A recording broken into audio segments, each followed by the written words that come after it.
یہ دنیا کی جو کرنسی مارکیٹس ہیں یہاں پہ خطیر رقم جوئے میں لگائی جاتی ہے، اور اس کے ساتھ ہی جو کموڈیٹی مارکیٹس میں اصل چیزوں کی خرید و فروخت ہوتی نہیں ہے. فراڈ ہے یہ بہت بڑا. یہ سود کے اندر اگر سود نہیں تو جوا ہے. تو خدا تعالیٰ نے مالی نظام سے سود اور جوئے دونوں کو نکال کر بہت بڑا احسان کیا ہے.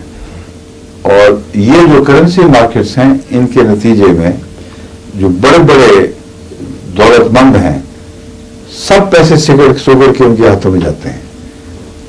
ان کو اختیار ہے وہ جب چاہیں، اور حکومتیں بھی بات شامل ہوتی ہیں اس میں، جب چاہیں پیسے میں کمی کر دیں، جب چاہیں اس کی قیمت کو بڑھا دیں. کموڈیٹیز کے اوپر کب ریلیز کرنی ہے کب نہیں کرنی ہے. عامت الناس کو خواہ وہ ماہرین بھی ہوں ان کو پوری طرح اس کا اندازہ نہیں ہوتا، کیونکہ یہ مستقبل میں ہونے والے بعض فیصلے ہیں جو اچانک ہوتے ہیں. اور اس لیے جو بھی روپیہ جب قیمت بڑھ رہی نا کسی چیز کی خبر آئی ہے تو لوگ اندھا دھند بیچ میں پیسہ ڈال کے خرید لیتے ہیں جب اور اونچی ہو جائے گی.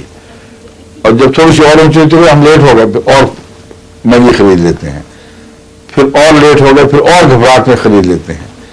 یہاں تک جب کہ ارب روپیہ اس پینک میں لاک ہو جاتا ہے، یعنی اس کو مقفل ہو جاتا ہے، پھر وہ اس کو نکال نہیں سکتے سوائے بیچنے کے.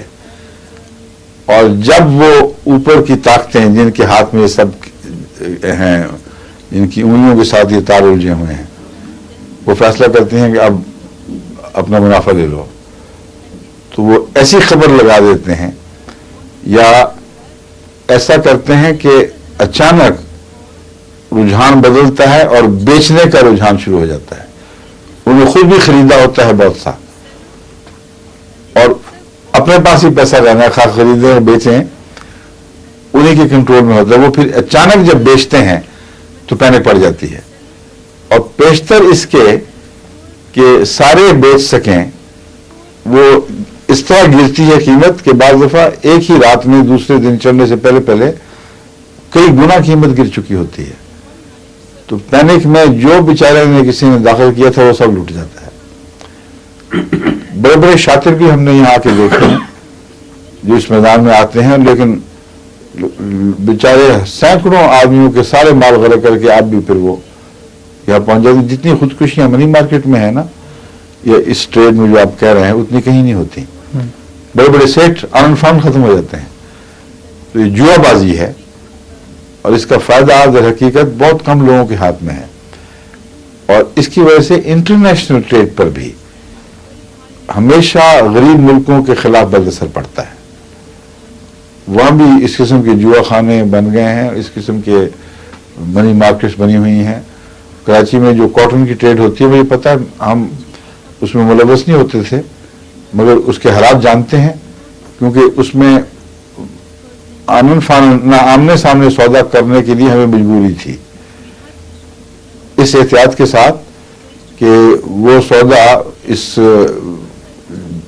جو زیرو بم ہے اس سے متاثر نہ ہو. یہ طریقے ہیں، جتنی چیز آپ نے خریدی ہے اتنی بیچ بھی دیں اسی قیمت پر. تو یہ بھی ایک طریقہ ہے، مگر کس طرح کرنا یہ لمبا معاملہ ہے. مجبوری یہ ہوتی ہے کہ آپ نے کاٹن جو بیچنی ہے وہ کھڑے ہاتھوں کوئی سوداگر نہیں آتا جو آپ سے مال اٹھا کے لے جاتا ہے. آپ کو بیچنی پڑتی ہے اسی مارکیٹ کے ذریعے.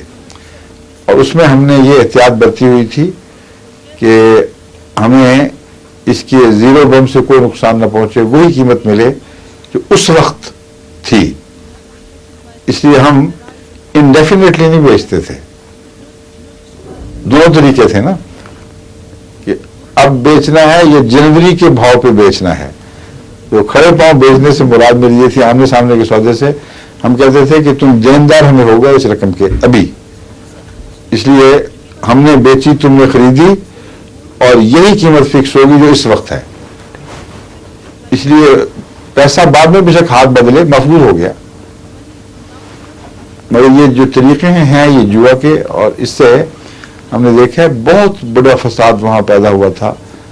کئی زمیندار لوٹ گئے تھے، لیکن زمینداروں سے بڑھ کر بعض صوبوں کو بھاری نقصان پہنچا تھا.